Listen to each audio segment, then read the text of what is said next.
Hey guys, Gambler Pro staff member Andrew Banky coming from you indoors here in Fond du Lac, Wisconsin. We're down here at Mr.Marine. Thought I'd uncover the boat, make sure everything's all good. She's been in storage since December.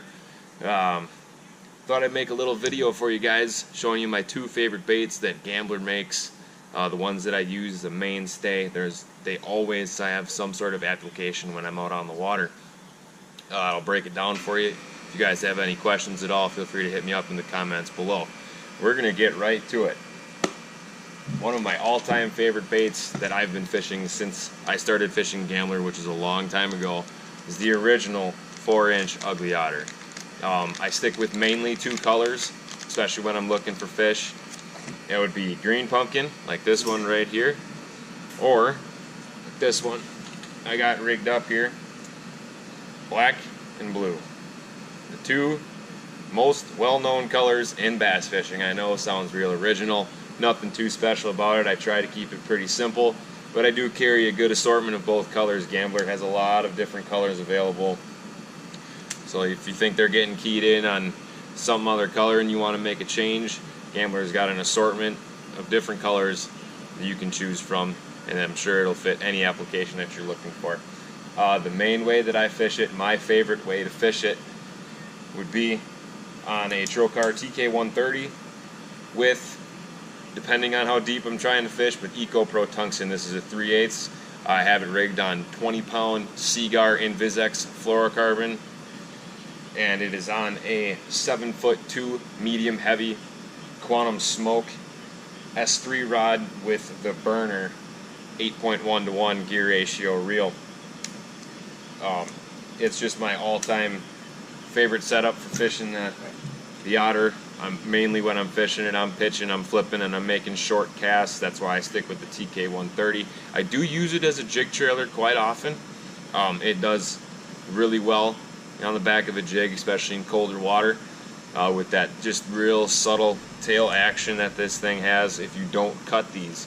Now, that's another thing I do get asked, do I cut them, do I not cut them? Well, it all depends on the water temperature that I'm fishing.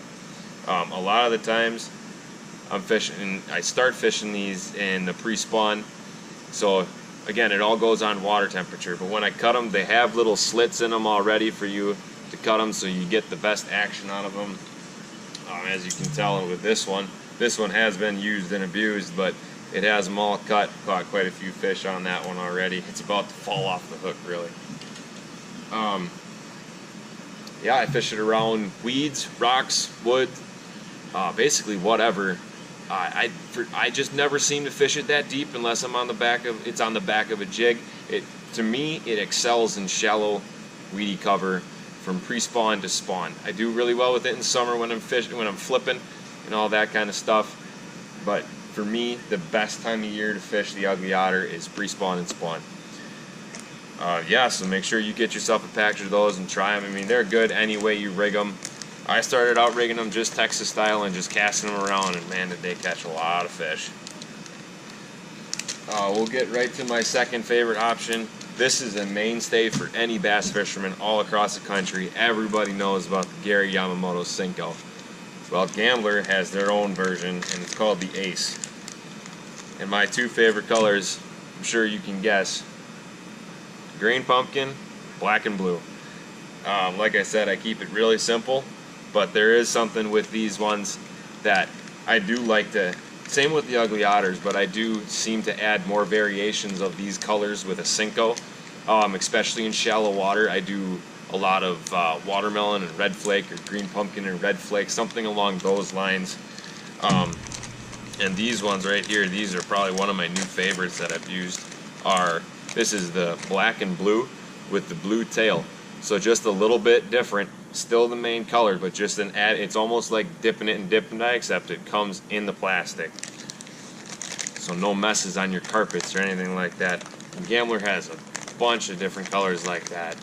A lot of two-tone dyes, or not dyes, but plastics, as far as like some of the craw pinchers on the burner craws or something like that, or it's white and then it's chartreuse.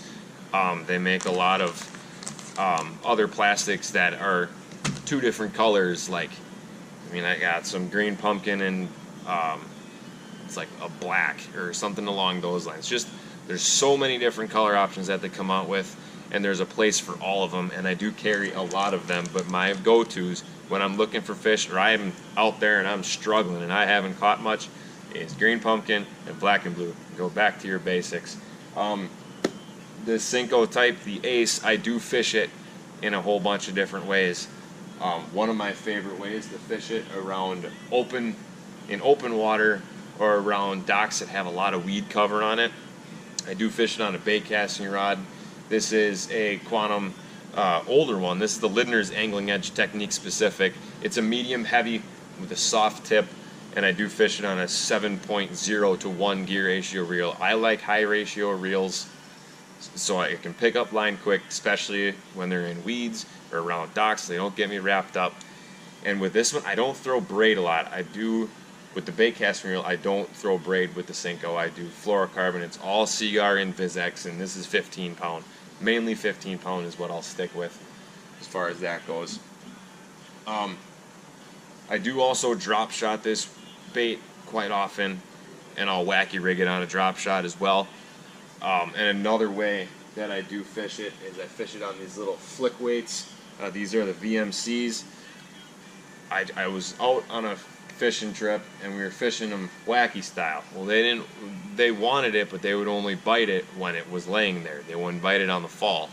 So I just wanted to try something a little different. I picked up one of these. This is just a 1/4 ounce, a little weed guard on there. This is by VMC, and I wacky rigged it on here, and it was lights out. I mean, we loaded the boat, and that was our main for that outing and the outings for the rest of that trip. We stuck with that pattern, and it worked flawlessly when we were fishing slower, when we had them found.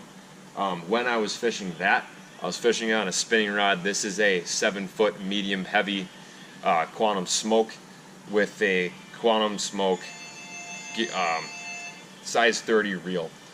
It's on, I got Seagar Smackdown Yellow on here. When it comes to fishing braid on spinning tackle, I like it to be the high vis colors like the neon green or the yellow. This is 15 pound. I like to be able to see it and detect those subtle bites very well, whether I'm drop shotting or that little flick weight or just any sort of technique I can get away with a spinning rod. I normally have a high vis color on there, and I always do a braid to fluoro, and I do a fairly long, probably around a 7-foot leader on my fluorocarbon leaders to braid. So yeah, it's a pretty simplistic rig. I've had a lot of luck with it. I mean, I've done well all over the place with them, and it's helped me catch fish, find fish, and stay on fish. If you have any interest in any of these baits, go to gamblerlures.com and check out all the different colors and different baits that they have. They got an array of baits, and I've used all of them, and they are fantastic. Another variation of the Ace that I've used is the Fat Ace. It's a 6-inch. It's a big worm, big meal for some big fish, and I've caught some giants on it. So I'm Andrew Banky. You can check me out on Facebook, YouTube, or on Instagram at Banky Bass Fishing. And if you have any questions, just IM me, leave a comment. You know what, you can do whatever you want. So thank you for watching. Again, Andrew Banky, Gambler Pro Staff. Y'all have a good day.